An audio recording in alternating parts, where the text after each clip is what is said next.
This segment is brought to you by Buick. Exceptional by design.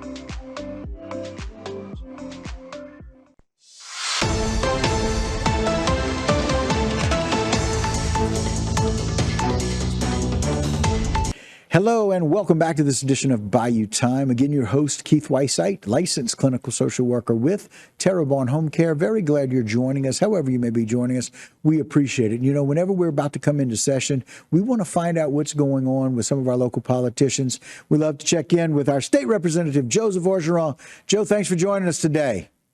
Thank you, Keith. Happy to be here. All right. We appreciate it. Of course, District 54, representing your guys very well. Man, you guys had a really exciting time. Tell us a little bit about some of this retreat coastal work that was done with these terraces. Whenever I'm not doing state representative work, I'm executive director for a retreat, a nonprofit that advocates and educates on the large-scale coastal programs here and the projects to help restore our coastal Louisiana, our working coast. Right. And here we are, down whenever you get off the elevated highway and you make the turn towards Grand Isle, you'll see lots of you'll see the terraces off to the right side of the road. There you go. You can see the elevated highway in the background. And basically, those terraces along are actually were designed to mimic the natural chanières that you see in the background or what's left of them. Mm-hmm. And these were basically paid for by Ducks Unlimited on ConocoPhillips and Wisner property between the highway and the beach. That's who owns the property. And we had about 35, 40 volunteers that came out on 2 different days. I got to give credit to Woodside Energy, the Australian oil and gas company that works in deep water offshore of the Gulf. And they actually gave Restore Retreat $100,000 to buy the mangroves. And there's the full group of people. A lot of people from Loop were there.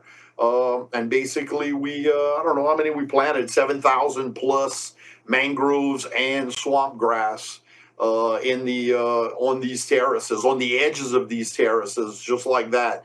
And that was in order to give them a head start in getting the vegetation established that keeps the roots of those plants, keep those terraces from eroding.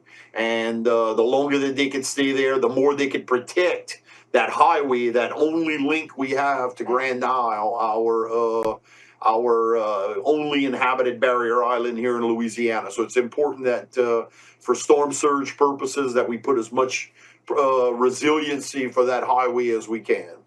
Well, I got to tell you, it's such a great idea, and it's really supporting that natural habitat and making it very helpful to preventing the deterioration of our land erosion. Yeah, the mangroves are, they're good. They're starting to take in South Louisiana. They're a great hardy plant. They're the thing that survives most of the time during hurricanes and storm surges. And the added bonus is pound for pound, they will sequester 6 times more carbon dioxide out of the atmosphere naturally than other plants do of their same makeup. So they're a good carbon sink as well for the high intensity of fossil fuels that we produce here, just as much in Louisiana. Keeping in mind that there's a lot of that revenue from those fossil fuels goes right back into CPRA's pockets to do more of these coastal restoration projects. Yeah, it's terrific. I tell you, and ecologically, it keeps everything very balanced. Like you mentioned, 6 times with the carbon dioxide removal than most plants, and they're so low profile that they're really making a difference to preventing that wear and tear. It's a way to prevent a lot more of that erosion. So it's a wonderful project. And those 27, 28 people out there were fantastic. Talk about get your hands dirty, right? That's legitimately how you get your hands dirty, right? We do. Yes, absolutely. Whether it's working a power auger or a dibble, the right in the middle there, you could see right underneath the sign, that orange tool that we use, that's a dibble. Right. It was a great group of people. We actually had the guy all the way on the far right is another company, the owner of a company from Florida called Mang Gear. And they plant every shirt that they sell, fishing shirt, they plant a mangrove in Florida. They plant red mangroves Right. Whereas here in Louisiana, we plant black mangroves. Black mangrove, right? And I've read that. Very cool, very cool. Well, Joe, I'm excited for you guys, and I love the retreat coastal work that's being done. It's fantastic that y'all be able to do that with that nonprofit, and really being able to find the funds to be able to do that without pulling monies from anywhere else, right? You guys find ways to pay for those kinds of projects. Yep. Individual donors, local companies, oil companies, and service companies, as you know, and that's it. That's the people that pretty much fund us. Yeah, so awfully exciting. And so, Joe, as we kind of wrap up, really looking forward to lots of things coming up. I know we're going to talk in our next segment about some of the bills you've got coming up. Can we get like a little brief update on what's happening with that lawsuit in Plaquemine? Yeah, Chevron was sued by Plaquemines Parish and basically went to trial, and they, I think, gave a settlement of $740 million to the parish. It just sets a very bad, it for me, even though it goes to coastal, Right. there's a facet of it that goes to trial attorneys and all the time expended on that, and it just sets a bad example for Louisiana, that even though you followed the rules and the laws at the time, that subsequently you could come back and be found guilty of something Right. that in the future. So it's kind of like thought crimes of the future. Right. Gotcha. Well, I appreciate the update on that so much. Joe, we're going to take a short break. We'll come right back here on Bayou Time, if that's okay with you. Perfect. All right, my friend. All right, guys, we're going to take a short break. Do that with us. We'll be right back right here on Bayou Time with a whole lot more information with State Representative Joseph Orgeron. Don't go anywhere. We'll be right back. This segment was brought to you by South Louisiana Bank. It's better when we bank together.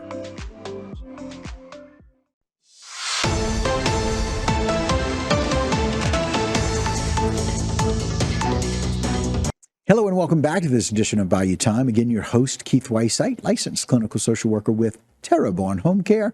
Very glad you're joining us. However you may be joining us, we appreciate it. Very glad to welcome back to the program State Representative Joe Orgeron of District 54. Joe, thanks again for being here. Thank you, Keith. All right. Now, we know we got a session coming up. It's going to start on Monday. Tell us a little bit about some of the things you're looking forward to and some of the bills you may have that you'll present there. Well, this is a fiscal session, so we're limited to 5 bills. I have 5, expecting hopefully 4 of them to get through. I'll talk about the 5th one as well, the other one. But there's still also a lot of bills that are going to be presented on insurance, which is still a big issue for South Louisiana, and as well as DOTD here in my district. Still having tremendous amount of issues getting bridges fixed. I know in Terrebonne we have the Bird Bridge and other bridges that are having problems, but for me it's primarily been the Golden Meadow Bridge that trying to get that one fixed, and just finding the responsiveness of DOTD and the accountability. And fortunately, with the help of the governor, it looks like we're going to be able to pass a bill to reorganize DOTD. And even though it's not mine, it's Chairman of Transportation Ryan Boreox. I'm very interested in seeing how that bill moves along and making sure that more money and more accountability on preventive bridge maintenance, which is what we really need more of, or was completely lacking down here in both myself and Representative Domain's district. She has the most movable bridges in the state of Louisiana, and I have the second amount of movable bridges, so that's important. On the insurance, again, there's a group of, the governor has a package of insurance reform bills, and we also have a group of freshmen that have their own set of near similar or similar in topic, but probably a little bit more teeth, and it'll be interesting to see how these 2 packages of bills move through the process. For me personally, I got bills that take care of, first of all, the town of Golden Meadow. Now that everybody travels primarily on the 4-lane, they want to be able to, or they have been driving golf carts along the bayou on the shoulder of Old LA1. And they want to be able to continue to do that in a legal fashion. So I'm proposing a bill for that. There's another bill that I have on notaries. Well, another issue we have is the difficulty of getting low value secessions in order to get properties that have been condemned in Lower Lafourche turned back over and back onto the tax rolls. So notaries can do secessions. The only problem is that whenever they pass that bill to allow notaries to do low values secessions under $125,000, they never allowed those notaries to be able to get the death certificates from the state or request them. So sure enough, it's kind of like one of those missing cleanup things that they didn't realize. But Right. that's a bill that I'm running there. Okay. And also, I got a bill on alcohol, which is after COVID, the bottles from Europe, you call it shrinkflation or whatever you want, but they were talking about supply chain bottlenecks. So the bottles stopped being 750 milliliters or a fifth as they used to be. They started being 700 milliliters. And there was something that said that they had to come in a 12-pack case. Whereas in reality, some were 12, some were 6, but the law was incorrectly written as 12.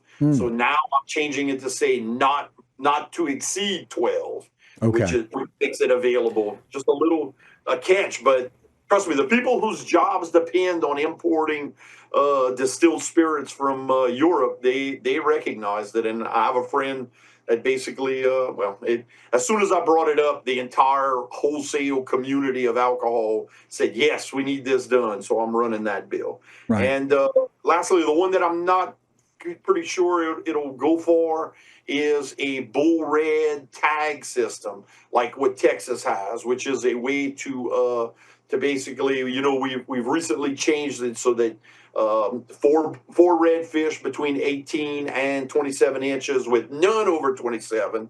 But there's still a lot of people who run rodeos who've been asking to be able to still, under very limited and very special circumstances, be able to keep and kill, mount a bull red. And the way Texas has it is you could explicitly buy a tag. It's a limited number of tags per person per year to keep the stock properly maintained. And I'm considering running that bill. And even if I don't get it across the finish line, getting the people who are for it and against it to come out and discuss, so I could mitigate their concerns and make sure that we're doing it in the absolute right way with biologists from Wildlife and Fisheries and CCA and charter fishermen, and make sure that all bases are covered. That's why I'm shooting from the hip early on this one, but I'm going to use my time to try to resolve some of the issues that people have. So if it doesn't pass this year, maybe next. Yeah, it's a really great idea to be able to do that. And I love being able to borrow what they're doing next door in Texas and say, listen, this is how they do it next door. This is how it works. But I know everybody gets a little careful about, trying to be able to do something beyond what the restrictions are with what our wildlife and fisheries are. Joe, we appreciate your time and energy. I know of the some odd bills that you guys had to look over and review to be familiar with. I know it's a lot of work, and all the work that you're doing with the company that you do with Retreat Coastal Work is appreciated. We thank you for representing us. We wish things to go well for you on Monday. Thank you, Keith. All right. Thank you very much. Talk to you soon. Thank you. All right. Very good. All right, guys. And that'll do it for this particular segment and this Bayou Time. But don't go anywhere. A whole lot more right here on HTV. This segment was brought to you by Alford and Associates for all of your insurance needs.